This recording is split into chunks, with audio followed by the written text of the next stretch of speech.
Now to that breaking news from overnight. Right now, we know at least 4 people were hurt in a shooting that happened right in the heart of downtown Savannah. The shooting happened on West Congress Street, right next to Ellis Square. You can see police taped off the area just before people began to filter in and out of clubs and bars in the area. Our crews were on the scene as 2 of those who were injured were taken into ambulances.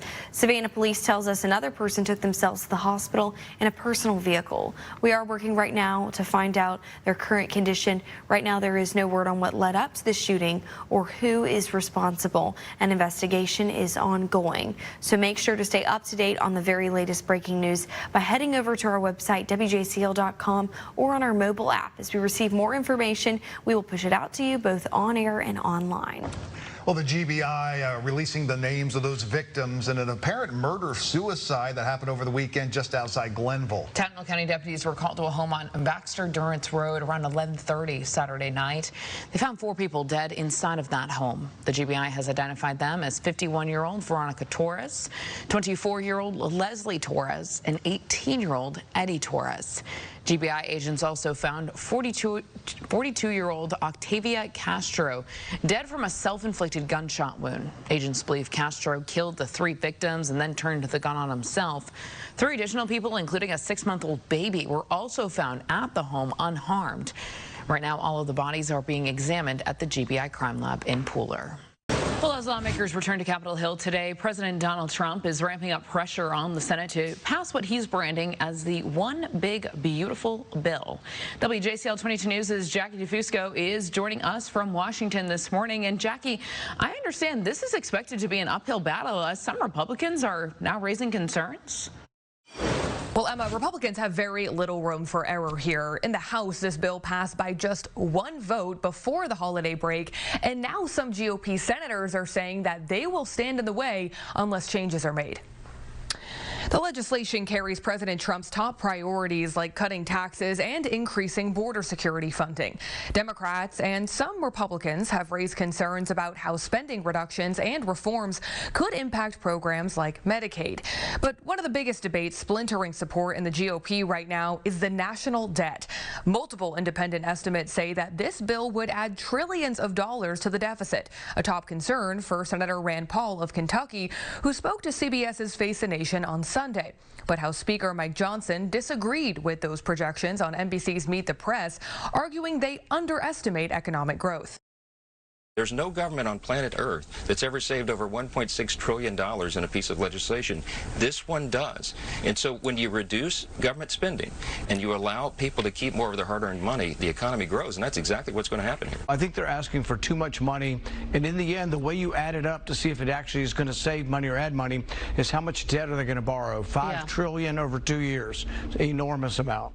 President Trump criticized Senator Paul publicly over the weekend on social media, just an early sign of the pressure campaign that is likely to play out in the coming weeks as congressional Republicans look to get this so-called big beautiful bill to President Trump's desk by July 4th.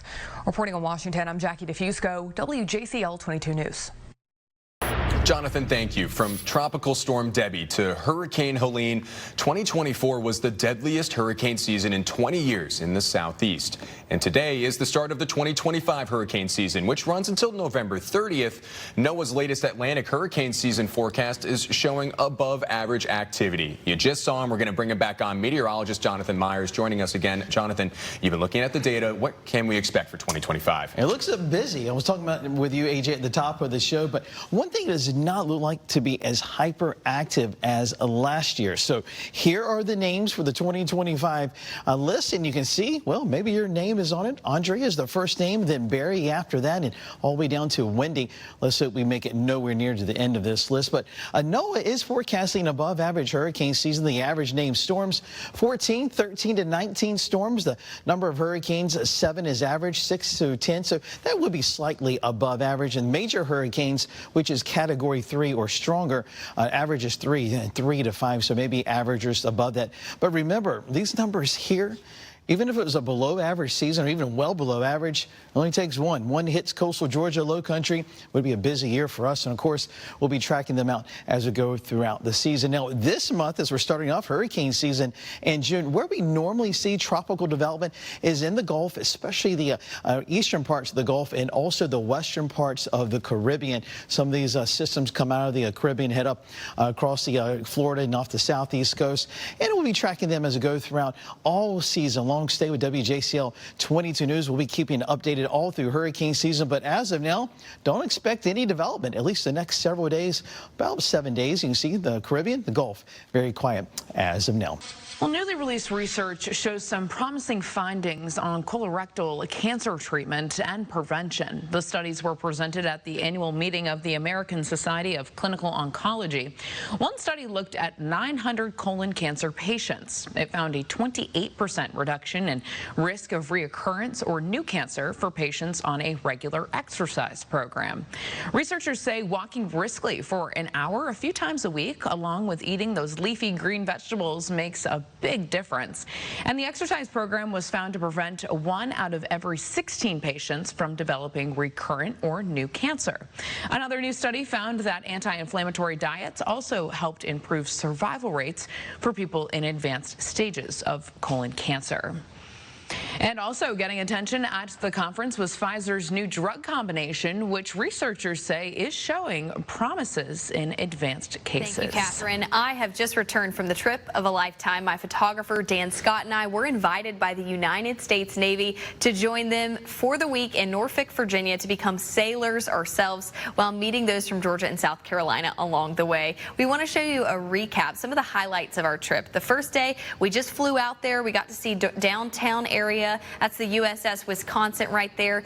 And then Dan and I geared up for a very big day. The next day, when the actual training began, day 2, action-packed. My goodness, this day was crazy. It started with uniform issue at the exchange, where I got all ready. Dan helped me put my boots on the proper way, tied my hair in the bun. The next time, we went to a simulation that day that taught me how to steer the ship. Very cool there. And then after that, we got to do aviation water survival training. This was absolutely incredible. They put me in the water like I was a pilot who had just ejected from a plane, and then I had to learn how to egress or escape, swim out of that thing there. They flipped me upside down. Quite the experience there, preparing for a crash landing in the water. So day 2 was incredible. Ended it with a helicopter ride. Now on to day 3 here. As you can see, we went down in the USS Pasadena. That's a submarine. We were underwater. We had lunch down there, which was incredible opportunity. We got to meet one of our sailors from our area that works on the torpedoes down there. He's from Brunswick, actually. Went down in there for about 5 hours and just got to see how small their living spaces are down there. The final 2 days were the grand finale. That was the aircraft carrier. We got to go out to the USS George H.W. Bush, seeing all aspects of it. But really, their main mission is to train pilots that you see there on F-18s. See, they had to practice those touch and goes there, trying to catch the wire. We also got to talk to several other sailors that do all sorts of different things out there to keep the boat afloat and keep things going well. It was a truly amazing experience. Thank you. Some beautiful sunrises there. Well, we have a sneak peek into an all-new Eat It and Like It with Jesse Blanco. And things are getting sweet. We have all the details right here. Jesse, I'm hearing you have some important information for us today about donuts. Yes, next Friday is National Donut Day. Yum. So everybody will be talking about donuts then. We're talking about them today. These that we're going to talk about are the best in town. You've been to Baker's Pride, right? Oh, yes, I have. Yes, Baker's Pride Donuts. Ask anybody who's been here any length of time, and they'll tell you the best donuts in Savannah are on Durant Avenue at Baker's Pride. They've been there, I want to say, a few decades now. Everybody knows, usually on a Saturday morning, there's a line. The prices are good. They do cakes. They make everything there overnight. You walk in there first thing in the morning, and it smells like it should smell. Like, yeah, they're just so incredibly good. Everybody loves them, and you can hear their entire story at 12:30. It's a good one. He's right about Baker's Pride, that's for sure. Well, Eat It and Like It will air Sunday at 5 right here on WJCL 22 News.